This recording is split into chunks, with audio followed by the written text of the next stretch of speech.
Hello, welcome to the Amikumu Q&A session. I'm Chuck Smith. I'm the IT head of Amikumu. This is Judith Meyer. She's responsible for backend development, that means the server side, and Neil is for Android development. So happy to be here today. Quickly about Amikumu, it is an app that you could find people nearby who speak languages that you're looking to practice. So right now we only have it available in Esperanto, but here you can also just download the app and find polyglots near you. And we should have some multilingual surprises for you tomorrow in an update. So, so part of the inspiration for this is that we're the founders of the Polyglot Gathering, and we realized that you can only come to this for a few days every year. You can't, unfortunately, you can't live at the Polyglot Gathering all year round. That'd be fun, but huh? I want to. Yes, we're working on it. But we put the essence of the idea into this app, so you could find the Portuguese or Esperanto, or actually any of the over 7,000 languages in the world will support you searching for any one of those languages. So, another inspiration from it is that we also worked on the Duolingo Esperanto course, which we're happy, we have a 2-year anniversary and over 1 million learners now on Duolingo. It's crazy. And pretty much every week someone's writing like, can I find Esperanto speakers in my city? And then we realized we could make an app to help people find each other, and why limit it to Esperanto when we could provide this for any language in the world, actually. So that's our goal. And but we find the Esperanto community perfect for just getting a test community, understanding the dynamics of how people are using the app. So right now we have over 4,000 people using the app. We launched it last month, and they're in over 100 countries, and they speak 230 languages.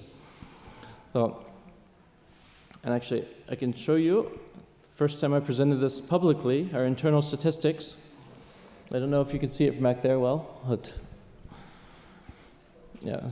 So see about 2/3 of the people using Amikumu speak English, for example. And there's some surprises in here too, like Tokipona is our 15th most spoken language in Amikumu. Two native speakers. One is Sonia herself, who invented the language. So. And we also have stats for native, high level, medium, and beginner. And you can also see our map of where our users are all over the world. Here.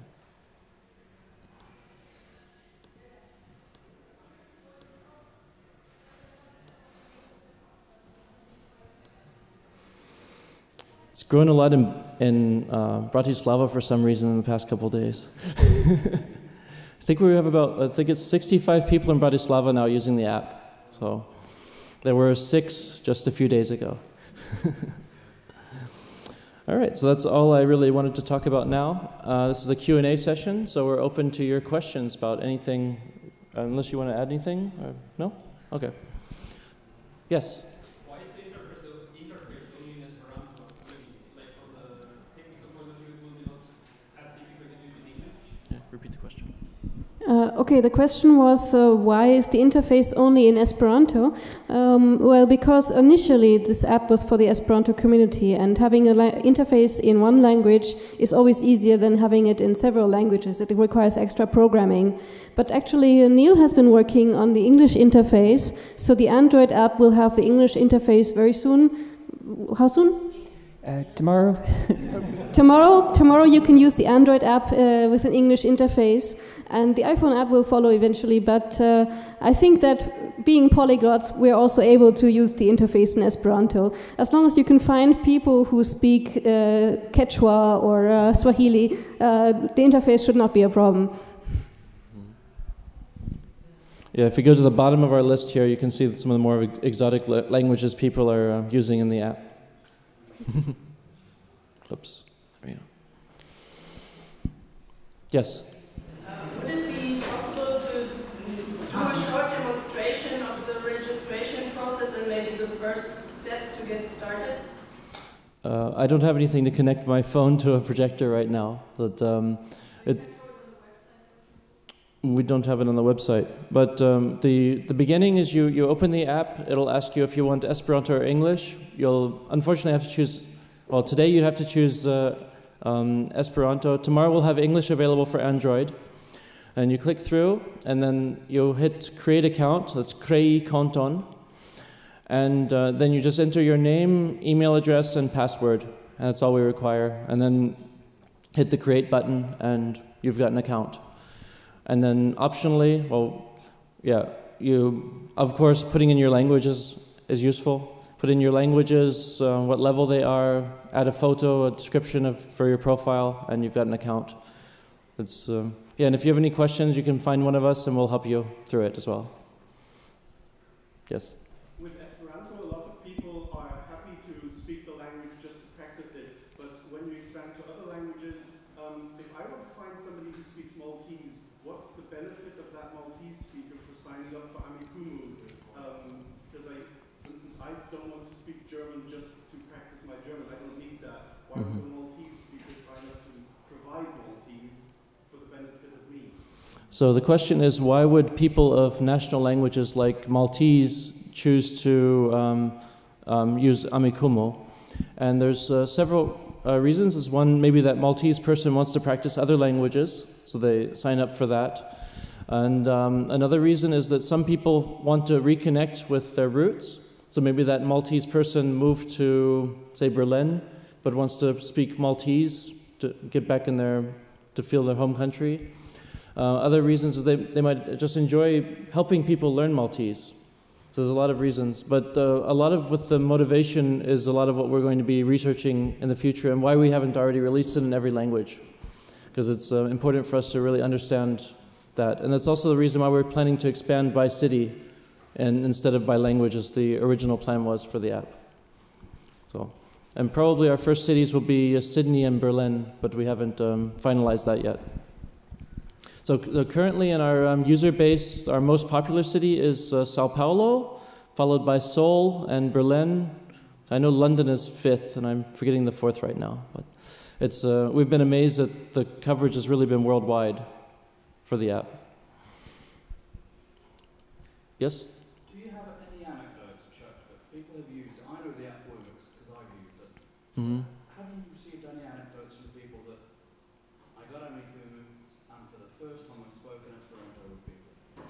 So the question is, have we heard of anyone who has actually used Amikumu and spoken for the first time Esperanto with someone?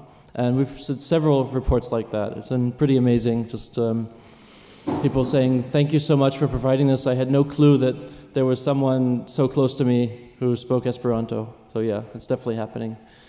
Have you been somebody's first time Esperanto speaker as well via the app? Oh, yes. So someone actually was running she was running an Esperanto club, but so that was through the Facebook group. But there's been other people for similar stories. So just there's so many stories, I can't really pinpoint just one. Or do you know any off the top of your heads of people meeting? Oh. Well, in Lyon, where I live, there's quite a few. I only just recently moved there, so I didn't know the Esperanto community that much there. And through Amikumu, I noticed actually that there's a lot of people that I didn't know, and we've organised 2 meetups now. And on the second one, there was someone who's been learning on Duolingo for a few months, and that was the first time he was able to actually use Esperanto, so it was really good for him. And I think at least one person in the room used Amikumu in order to find the Polyglot Gathering. Oh, actually, I'd like to get a quick show of hands here. Who has an Amikumu account already? Okay. Who has met people in real life with Amikumu? Okay, so 4, 5. Okay. So, has anyone met someone for the first time? I mean, someone, like, the first time you've met someone who speaks Esperanto through the app? Like, no? I haven't. Okay. People that came to an event that I organised via Amikumu can say that they have. Okay. Had some first timers. So he said he hasn't, but people who've come to his event that was organized through Amikumu have met other Esperanto speakers for the first time. Yes? How do you find somebody? Like, if I look at the app now, I see that Chuck Smith is 100 meters away from me, but I don't know in which direction or where he is. So I go about meeting Chuck Smith just through Amikumu. Do I have to send him a text message, or what? So the question is, how would I actually go about meeting someone I meet through I see in the app? So when you see someone in the app, you can tap on their name, you see the profile, and then you can tap the message button, and you immediately send a message through the app itself, and then they'll get a notification on their phone, and they can reply back and say, do you want to meet at the cafe at the Economic University of Bratislava? And they say, yes, how about in an hour I get off work? And so then you have a meetup. So it's like that. Yeah, maybe the question is also, why do we not allow you to see exactly where people are or in which direction, 100 meters in which direction? We don't want to make it possible for various agencies to track people's locations. So even the information that we store on the server is not entirely accurate. It is always fuzzed up a little bit. So we don't know exactly where you are, and we don't want anyone else to know it either. Yes? Can you tell a bit about the crowdsourcing, crowdfunding campaign you did? Like, how was it beneficial for you, and if you would do it again, what you would do differently from what you learned? So I can just bring that up here quick. The question is, can I talk a bit more about crowdfunding and our use of it and crowdsourcing for the project? So we had the idea last July for the app as it currently is, and we went on Kickstarter and asked for the base money of 8,500 euros to make it happen. Let's see here. Yeah, and we were a bit surprised. The community gave us 26,000. So there was so much demand for this kind of an app. So it was a pretty wild ride, just seeing it all come to fruition. Things we do differently, I was pretty happy with the way the campaign went. I'd probably make the stretch goals higher because I didn't realize how expensive things are, especially with the legal side of things that ate a lot more money than we expected. Yeah, so I'd allow a lot more money for that. I've since heard something that says, figure out how much money you think your startup needs and add 30%. Which I think is a very valid, comment to make. So we're very happy that we went way over, so we had a lot of buffer as well to handle those kind of problems. Any other comments from that? Or? Yeah. You also need to consider the cost of providing the benefits. So if we say you got 26,000, it doesn't mean that there's 26,000 of money in our account. There's the fees for credit cards and for Kickstarter, of course, but also if one of the benefits was to send someone a book, then of course you have to pay for the book and for the shipping, and basically you're only getting a fraction of the headline cost. And it's a lot of time to spend on the campaign. For me, this was not my first campaign. I previously had fundraising for Learn You. So I can say that also this kind of campaign eats at least 2 months full time. So if you're raising a small amount, maybe it's not even worth it. And also, people look at this and they say, "Ooh, 26,000, you guys are rich now." And we're looking at it and we're like, we have a team of 7 people. That doesn't... we're really stretching out the money, and but we've got good chances with some investors as well that we've been looking into. So things are looking really good on that front. So. Yes. Sure. You haven't spoken about numbers. We've seen your table for overall numbers. But what were the numbers that get you like that? So, for example, you hit your target here, 27 hours. Yes. Normal work. You're saying that we made our goal 8,500 in 27 hours. Oh. Actually, I can't. When you launch,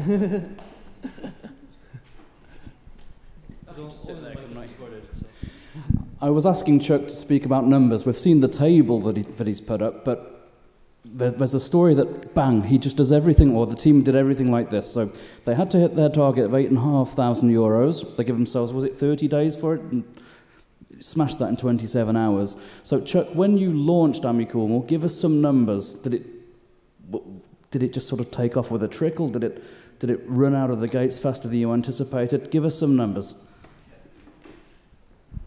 Yeah, it was much faster than we anticipated. We didn't even know if we'd reach the 8,500 in a month. Because we're like, okay, well, the Esperanto communities and the polyglot communities, they're relatively small.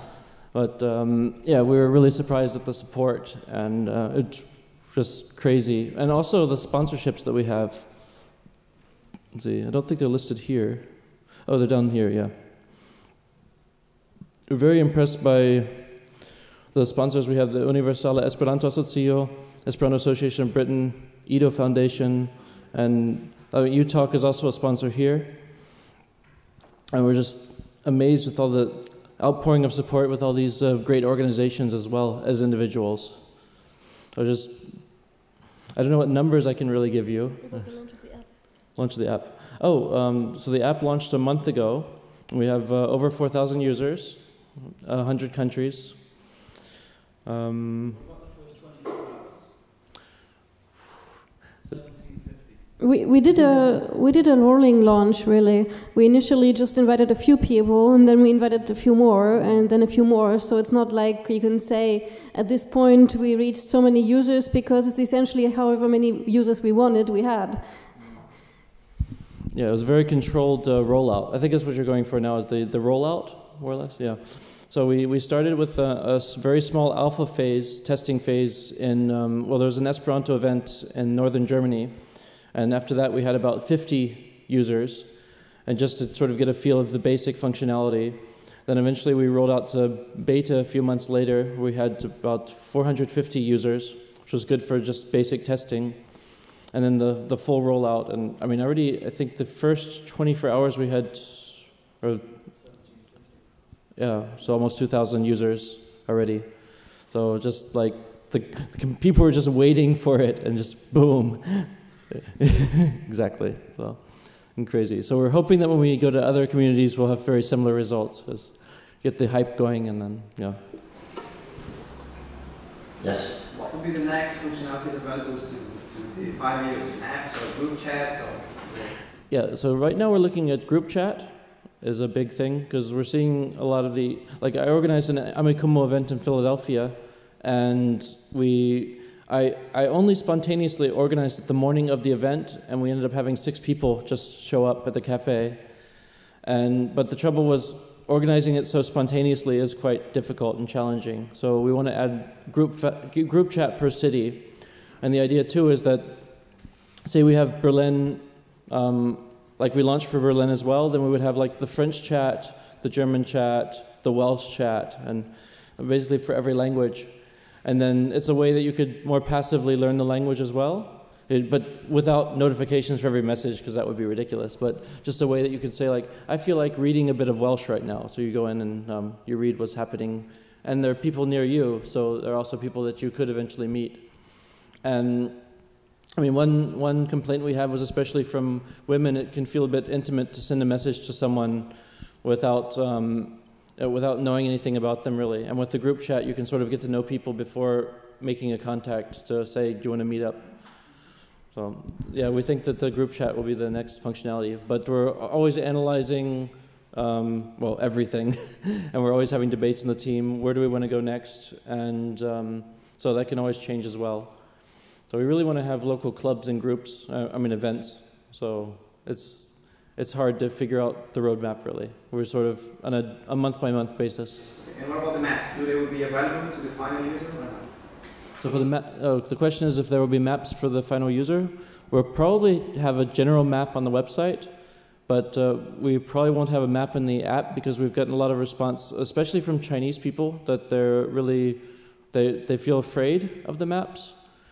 And yeah, so it's not likely that we'll have maps in the app itself, but more likely on the website with completely anonymized data and very, like the global map you saw here. So.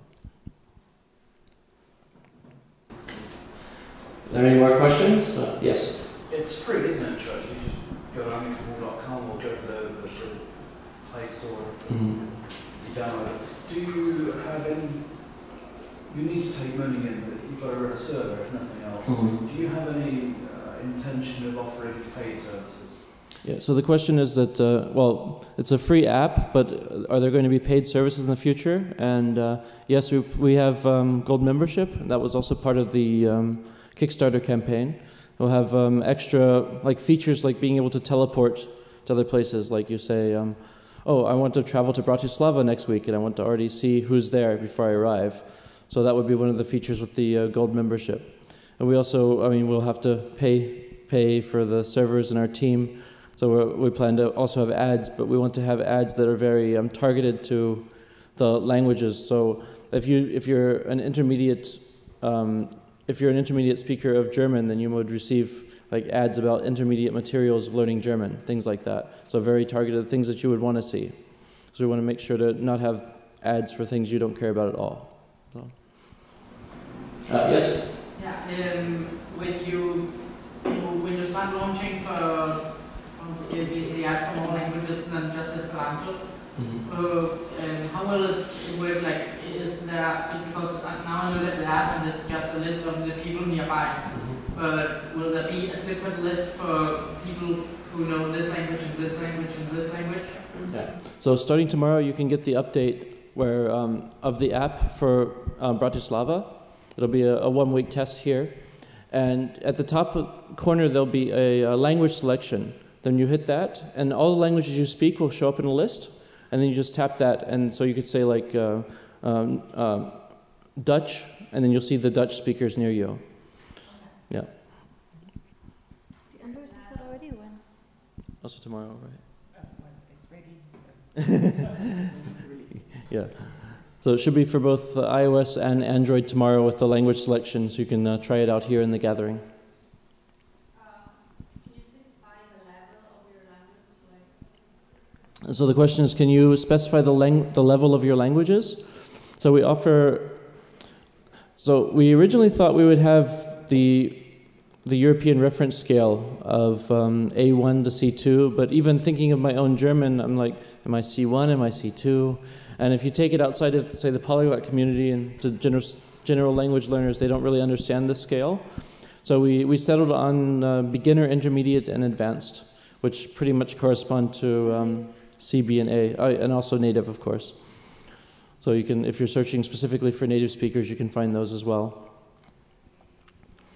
So yeah, and I think that's one thing that makes Amikumu very unique as a platform, is that you can see the language levels of the people that you're contacting that you might want to meet with. So if someone writes you and then you see that they're a beginner of a language, then you might say, not really wanting to meet with a beginner. But then there might be people who really enjoy helping beginners progress to intermediate level. So that helps people decide, is this someone I want to actually hang out with and help, or yeah, like that.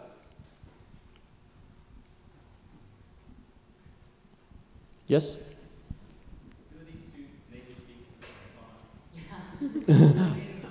Oh, Tokipona? So the question is, who are the two native speakers of Tokipona? I know one of them is Sonia Lang, who is the inventor of Tokipona, is also on our platform. I don't know who the second one is. That came up very recently. Maybe someone's playing a joke on us at the gathering. I think if there's anyone who has the right to consider themselves a native speaker of Tokipona, it would be Sonia Lang. She said that Tokipona was born in her. Exactly. Because of the Esperanto word den naska is literally of birth speaker.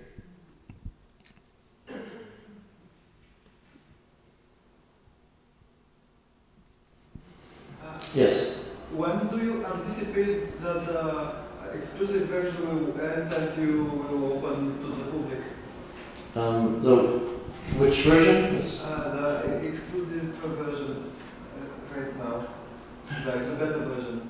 So we plan to do launch expansions by city. The question is, when do we expect to have the exclusive multilingual version available for the general public?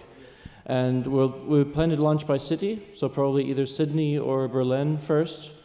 And as we launch in small cities, but as we launch in cities and see, we'll get feedback from people, we can improve the service and keep expanding.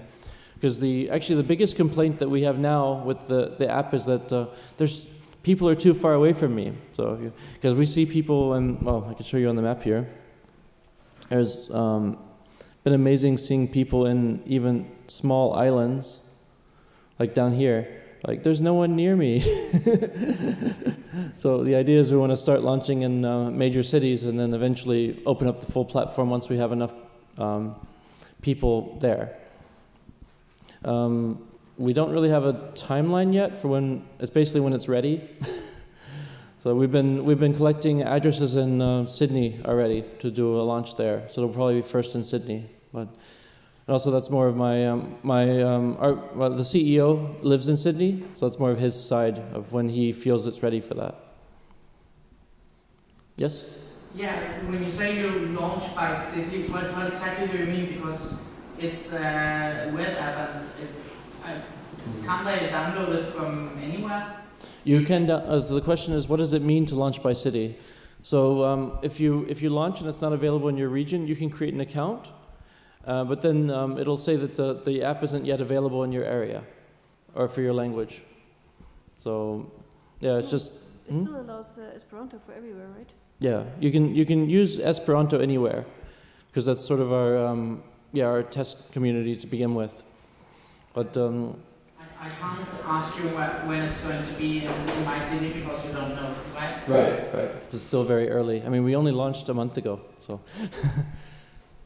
Yeah, so the idea is that even right now you can look for Esperanto speakers nearby in any city, and then if you try to use the multilingual function to search by language, you don't see this option unless you're in Bratislava.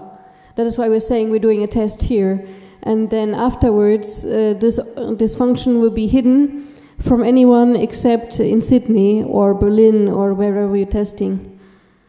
So you can still use it to find Esperanto speakers or simply to see who's nearby and which languages they speak. But to do a language search, you have to be in a test city.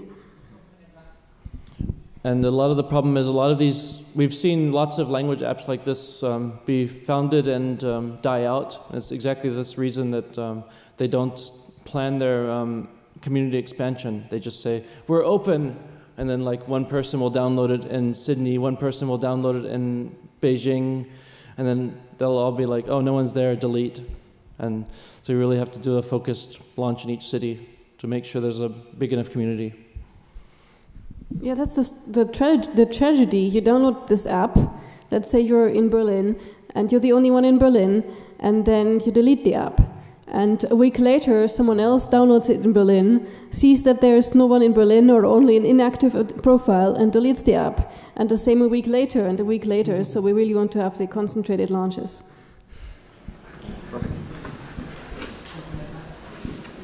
Yes? Will you have a list of available cities on your website? So the question is, will we have a list of available cities on our website? We haven't talked about that, but we can do that. That's a good idea. Thank you. Uber has that, for instance, and that's useful. You know, if you're going somewhere else, then you see, oh, that's Amikumu city. That would be even greater. Or if you want to move to either place A or place B, you see A has Amikumu, B doesn't. So totally dedicated to the app.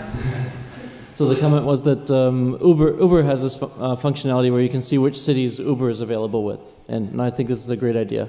So, thank you very much for providing it. So, yes. Do you have any intention to launch a browser-based version? So the question is, do we have an intention to launch a browser-based version? That's probably when we get like really big investment round, and we'll say, let's do a web version, because we do get this request fairly often these days, but it's difficult because one thing is we want to make this as simple to use as possible, and having your phone just immediately provide GPS location is very simple.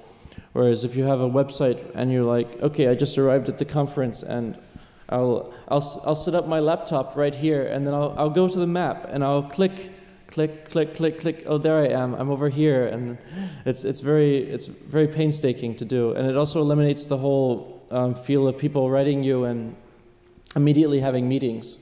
So we have to really think about how we want to set that up. We might want to have versions in the future where we say, like, these aren't instant locations. These are more, like, to actually show that they're different kinds of users, but that all adds complexity to the app. We want to make, like, one of our major goal is for anyone with a smartphone to be able to use the app as simple as possible. Because